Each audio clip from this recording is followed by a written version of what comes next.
board the plane now. Ticket and everything done. Waited about half an hour till we had to get on, but yeah, I don't think I'm sitting at a window seat, so I won't be able to film the takeoff, but see you when I'm back in Cape Town.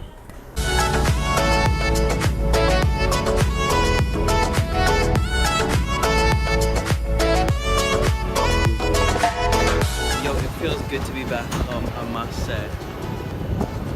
It's rather windy though.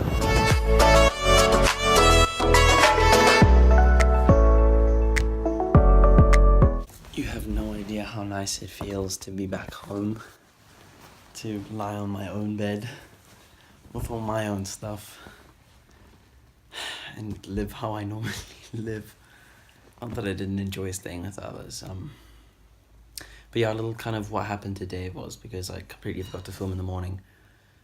I spent the morning just trying to edit some of this, but like the files weren't showing up properly in the editor, so I didn't get to do that. I just kind of faffled around, watched some YouTube, and then when Cassia finally woke up at like 11, 12-ish, and then we had French toast for breakfast, and then after that we watched Hangover, the first one. I really love that movie.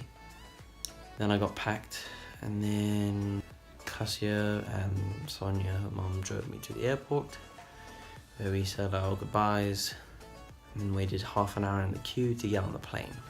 I really did enjoy the trip. I definitely think I'm going to do it again. But yeah, until next time, I hope for those of you who've watched this have enjoyed it as much as I have enjoyed experiencing Joburg. What does Fanfilui say? He says something, and then he says, and live the adventure. Boom.